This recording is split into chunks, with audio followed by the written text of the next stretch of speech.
Boa noite. No Globo Repórter, os alimentos mais completos do mundo. O açafrão é um alimento extraordinário, você deveria usar no seu dia a dia, abusar, que tem estudos que comprovam que previne inúmeras doenças. Tudo sem lactose, com benefícios nutricionais, ingredientes funcionais. Você já experimentou, Loura? Claro que já, Namara, é uma delícia, mas eu queria mais um pouquinho, viu? Castanha. Contra o estresse, basta uma por dia. O açaí protege nosso coração. O cacau é um santo remédio contra o envelhecimento. Oi, pessoal. Bem-vindo ao Prato Cheio, o podcast do Joio e o Trigo sobre alimentação. Eu sou Amanda Flora e nesse episódio o prato está cheio de uma comida que muitos acreditam ser mágica. Só que não é bem assim. Eu e o Vitor Mattioli, que aparece daqui a pouquinho, vamos falar sobre a transformação dos alimentos em meros nutrientes e como os fabricantes de alimentos ultraprocessados souberam se aproveitar disso para fazer a realidade parecer um conto de fadas. Com vocês, o prato do dia. Bom, Amanda, antes da gente começar de fato esse episódio, eu vou te fazer umas perguntinhas e vamos ver se você sabe me responder. Primeiro, você sabe me dizer qual é o papel do silício no nosso organismo? Não faço a menor ideia, Vitor. Tá, e se eu te perguntar para diferenciar o efeito dos óleos ômega 3, ômega 6 e ômega 9 no corpo? Você consegue me responder? Com certeza não. Tá, a última então. Você sabe quantos miligramas de magnésio a gente deve consumir em um dia? Qual é o valor recomendado? De forma alguma. Eu também não sei a resposta para nenhuma dessas perguntas, não. O que eu sei é que é cada vez mais comum encontrar respostas para elas e para outras tantas perguntas envolvendo o consumo de nutrientes específicos e os impactos que eles têm na nossa saúde. Ainda mais hoje em dia, que como todo mundo já está cansado de saber, as informações correm meio que sem limite na internet. A gente nunca sabe qual vai ser o próximo alimento salvador da humanidade e qual vai ser jogado na vala comum dos alimentos que destroem nosso corpo. O café já foi herói e já foi vilão. O azeite de oliva tá pulando de um lado para o outro há anos e o ovo então nem se fala. Na mesma página do Google você encontra 5 sites falando que é bom comer e 5 sites falando que é ruim. O Michael Pollan, que é um jornalista americano e é provavelmente a maior referência da cobertura de alimentação no mundo, critica muito duramente isso que ele chama de reducionismo nutricional. Ou seja, focar nos nutrientes isolados presentes nos alimentos e não pro alimento como um todo. Ele entende que esse é um dos motivos pelos quais a gente tem hoje tantos problemas relacionados à alimentação, como desnutrição, obesidade, diabetes, etc. A pessoa que inspirou essa visão do Pollan foi o George Screenis, professor de políticas alimentares na Universidade de Melbourne, na Austrália. Screenis foi quem cunhou o termo nutricionismo, exatamente uma crítica ao reducionismo de olhar a alimentação apenas em termos dos nutrientes. Num livro com esse mesmo nome, Nutricionismo, ele passa limpo essa história de devoção aos nutrientes, avalia os problemas que isso causou e como a indústria de ultraprocessados soube se apropriar dessa narrativa para confundir as pessoas. Pensa só, é muito mais fácil vender um alimento super industrializado se no meio da gordura, do sal e dos aditivos você adicionar uma vitamina, um mineral, por exemplo. Para o TV Lanche, sanduíches mais gostosos com margarina delícia. Fina, cremosa, deliciosamente pura, a margarina delícia é realmente uma delícia para o seu paladar. Margarina delícia, de alto valor nutritivo, um produto com a garantia da qualidade Sambra. A gente escolheu a margarina como ponto de partida porque a gente não é nada criativo. A margarina é, sem dúvida, o ponto de partida para entender o nutricionismo. A ciência da nutrição e a ciência dos alimentos são algo bastante recente.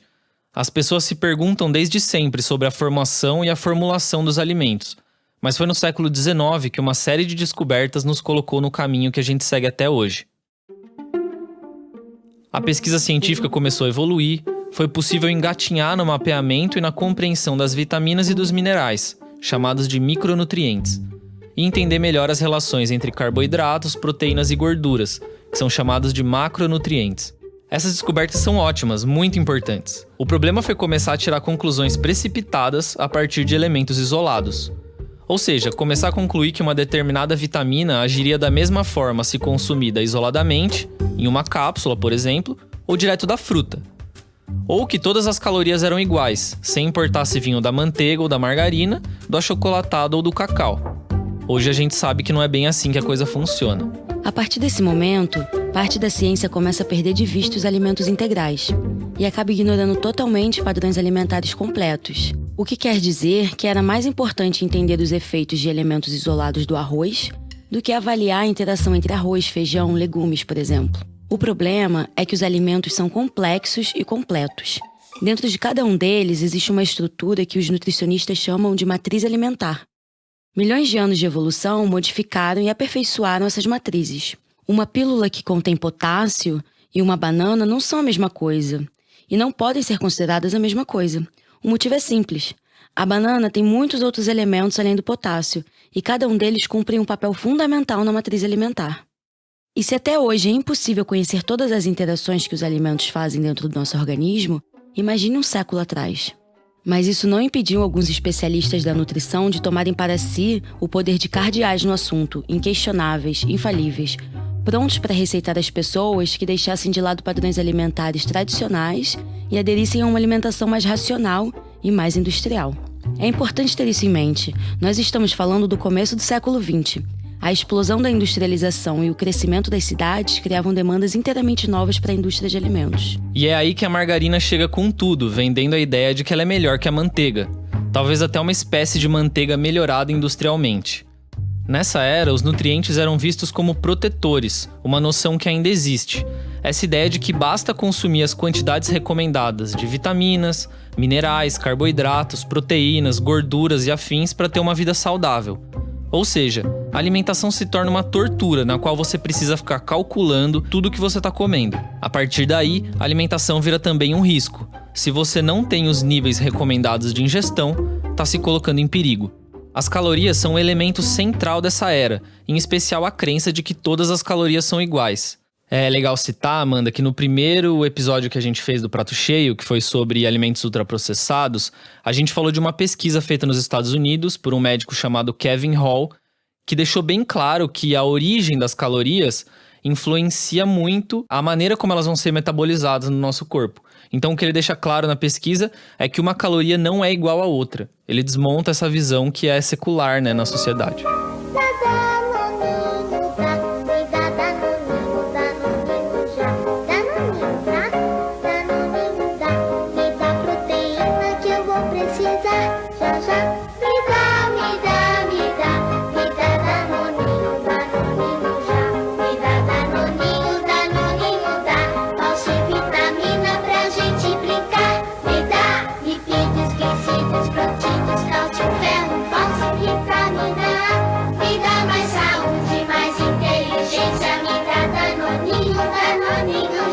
Essa visão quadradinha da alimentação, que não considerava a complexidade dos alimentos, começa a mudar na metade do século passado.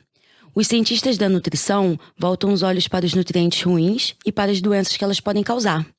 Vitor, me diz uma coisa, mas tem que pensar rápido. O que é pior? Açúcar ou gordura? Nossa, essa é difícil. Eu acho que açúcar. Então, olha essa história. Nas décadas de 50 e 60, especialistas olharam para alguns resultados científicos isoladamente para concluir que as gorduras eram muito nocivas, qualquer gordura, sem restrição. A partir daí, foi que a manteiga caiu em desgraça total e o ovo teve seu momento de terror como grande vilão do colesterol. Mas passadas algumas décadas dessa recomendação, as pessoas continuaram engordando e muito rápido. E os índices de diabetes e doenças cardíacas não pararam de crescer. É nessa era que a margarina perde a aura de imitação e ganha vida própria. Afinal, ela pode ser manipulada o quanto for necessário para retirar gordura, colocar gordura, dar uma nova cor, uma nova textura, sabor, cheiro. E o açúcar lá, tranquilão. Com os olhos voltados para os nutrientes, os cientistas da nutrição se esqueceram de olhar para o que de fato estava mudando, os métodos, os tipos e a extensão do processamento dos alimentos. O avanço da tecnologia fez com que se pudesse dar asas à imaginação. Era possível usar meros fragmentos de alimentos somados a uma penca de aditivos para criar produtos que se parecem muito com comida. Os alimentos inteiros passam a ser substituídos por proteínas isoladas, açúcares diferentões tirados de algum cereal ou um óleo bacana drenado da soja. É aí que o iogurte feito apenas de leite vai perdendo espaço para o danoninho. O Danoninho, aliás, é mais um emblema claro dessa era, criando a fama de um alimento completo para as crianças. E se tem uma coisa que vende, é produto que promete saúde para a criança. Cálcio, ferro, fósforo e vitamina A. Quem é que não vai querer dar isso pro filho? E essa fama do Danoninho, de que ele vale por um bifinho, foi construída com muita pesquisa científica, encomendada pela própria Danone, é claro. Aqui no Brasil, no final da década de 90, alguns professores da USP e da Universidade Federal de São Paulo defenderam a adoção desse produto na rede pública de ensino como uma estratégia para a redução da prevalência de anemia. Mas por que não o feijão? E por que não o brócolis? A resposta é simples, porque o feijão e o brócolis não tem quem financie estudo científico. Ainda mais no Brasil, onde alimentos frescos são produzidos em grande parte pela agricultura familiar, que mal tem dinheiro para pagar a conta de luz. Como diz o professor Rafael Claro, da Universidade Federal de Minas Gerais, essa lógica, se levada às últimas consequências, pode nos guiar à conclusão de que a bolacha Bono de morango é nutricionalmente mais completa do que o morango em si. E o problema é que essa lógica é levada às últimas consequências. Muitos cientistas da nutrição ignoram o maior experimento da história da humanidade, a evolução humana. Até o arroz com feijão teve que passar por um teste de fogo. E aí, pessoal, tudo bem? Meu nome é Muriti, eu sou editor do Joio e desse podcast que você está ouvindo agora. Essa primeira temporada está no ar graças à Fundação Henrique Bol, que trabalha em prol dos direitos humanos e da sustentabilidade. Se você também quiser apoiar o nosso trabalho, a melhor forma de fazer isso é falando. Indique esse podcast para alguém e nós seremos eternamente gratos. Para saber mais sobre o nosso trabalho, acesse ojoiotrigo.com.br. Olha, gente, esse aqui que eu vim mostrar para vocês agora é o Nutrev, é um novo produto da Herbalife. É uma bebida vegetal, sem lactose, sem açúcar, sem colesterol e com baixo teor de gordura. Então, é uma excelente alternativa ao leite, viu, Loura? Pois é, Nutrev é o que faltava pra você e pra sua família. O avanço assustador das doenças crônicas deveria ter levado a questionar o que estava errado na nossa alimentação. Era o arroz, consumido desde sempre, que havia se tornado um problema? Ou eram produtos como o Danoninho? O que havia mudado, afinal? Será que alguém pensa nas calorias na hora de encarar um PF? Não, deve ter bastante. A gente não faz ideia da bomba calórica que é o PF hoje. Bomba calórica é uma dessas expressões que trazem para o mundo cotidiano uma lógica típica do nutricionismo. E falar sobre o prato feito como culpado pelos graves problemas de doenças crônicas é bem curioso. Essa reportagem da Record é uma de muitas que tiraram conclusões apressadas sobre um estudo com problemas divulgado no começo de 2019. Você pode ler todos os detalhes na reportagem lá no nosso site, ojoiotrigo.com.br. O título é Não, o prato feito não engorda mais que fast food. Para quem olha isoladamente para os nutrientes, a possibilidade de discordância é infinita. Você pode passar décadas e décadas isolando elementos para tentar entender o que vai mal e o que vai bem. Mas alguns cientistas começaram a alertar que era preciso olhar para os alimentos inteiros, ou melhor ainda, para padrões alimentares completos. Mas mesmo esses cientistas, ou parte deles, continuam presos ao paradigma do nutricionismo quando propõem esse olhar mais amplo. Por exemplo, a dieta dos países mediterrâneos, como Itália e Grécia, passa a ser promovida como algo ideal porque reúne as gorduras certas e os carboidratos certos, e não porque promove uma interação complexa que foi desenvolvida ao longo de muitos séculos. E padrões alimentares menos estudados, caso do nosso arroz com feijão, passam a sofrer com a impressão de que são algo inferior, de que não chegam a ser tão completos assim, ou de que são os culpados pelo problema.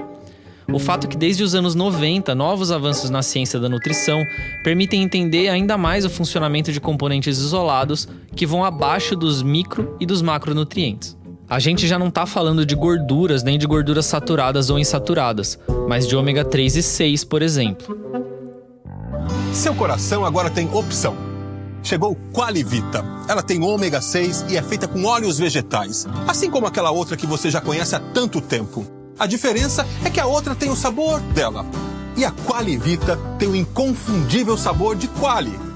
Seu coração vai agradecer qualquer uma das duas. Já seu paladar... Bom, aí é melhor perguntar pra ele. Chegou Qualivita, amiga do coração e gostosa como Quali. Anvisa, alô, cadê você? Canalices à parte, a era do nutricionismo funcional está a todo vapor. Nela, a indústria que criou o problema passa a oferecer a solução, Te faltam fibras? Um iogurte com probióticos resolve. Te falta vitaminas? Nada como um leite enriquecido. Tá procurando boas gorduras? Então vai de margarina. Nessa era, é o funcionamento do corpo que ganha uma dimensão cotidiana. A gente é submetido a ilustrações sobre o sistema digestivo que passam a integrar o nosso imaginário. Para mim, o ápice disso é a publicidade do Activia, com o famoso Bacillodam regularis. E sobre esse assunto, Amanda, acho legal comentar que em 2008 a Anvisa chegou a proibir uma propaganda do Activia de ser veiculada sob a alegação de que eles estavam vendendo esse produto como um remédio para intestino preso. E na visão da Anvisa, a Danone não tinha essa prerrogativa. Acha que se sentir inchada é normal? Você toma mesmo Activia, Dira? Todo dia. Você já experimentou? Não. Às vezes eu me sinto inchada, mas é que eu passo o dia sentado, então é normal, né? Não, normal é se sentir bem. E a Activia pode ajudar. Só Activia contém DAN regulares, que ajuda a manter o intestino no ritmo que reduz a sensação de inchaço. E é importante dizer que também existe nutricionismo com alimentos in natura. É comum ouvir as pessoas dizendo que a aveia faz aquilo, que a cúrcuma faz isso, que a amora faz aquele outro. E uma parte dessa agenda científica se move porque tem corporações ou grupos financiando. A aveia é um caso claro. Pensou aveia, pensou Quaker, uma corporação que integra a PepsiCo, fabricante dos refrigerantes Pepsi e dos salgadinhos da Elma Chips. Outra parte dessa agenda se move por interesse de algum pesquisador ou de algum grupo de pesquisas. Pode ser um interesse no nutriente por um motivo qualquer, mas também pode ser por um motivo econômico, pensando em lá na frente conseguir vender a patente a alguma corporação. Sim, porque esses superalimentos acabam incorporados a produtos ultraprocessados que tentam se vender como saudáveis. A chia, a quinoa, o mel, todo mundo nessa turma já teve seu momento de glória na indústria de ultraprocessados. Voltando ao George Screenis, que criou o termo nutricionismo, o que ele propõe é um olhar mais amplo sobre a alimentação. Utilizando os conhecimentos da nutrição, podemos olhar o alimento de uma forma mais complexa. Os nutrientes, por exemplo, não devem ser avaliados de uma forma isolada, mas como parte de algo maior. Consumir uma cápsula de vitamina C nunca vai ser igual a consumir uma laranja. Como o próprio Screenis admite, há um longo caminho a ser percorrido até que a gente comece a ver os alimentos com mais complexidade. Na verdade, a gente nem dispõe de todos os elementos suficientes para poder avaliar um alimento com o grau de profundidade que o Screenis propõe. A gente sabe pouquíssimo sobre os métodos de produção de cada alimento. Enquanto a gente não chega lá, guarde isso na cabeça. Nenhum alimento sozinho implica em uma dieta saudável. E nós não comemos nutrientes, nós comemos comida. Se você ficou interessado no livro Nutricionismo, do George Screenis, o Joio é um dos responsáveis pela edição brasileira da obra, com lançamento previsto para esse primeiro semestre de 2020. A tradução é um projeto em conjunto com a editora Elefante e a ONG ACT Promoção da Saúde. No geral, esse tipo de publicação não se converte em recursos financeiros por nosso projeto. O nosso objetivo é possibilitar que as pessoas tenham acesso, na nossa língua, a uma publicação importante para romper com o paradigma vigente da alimentação.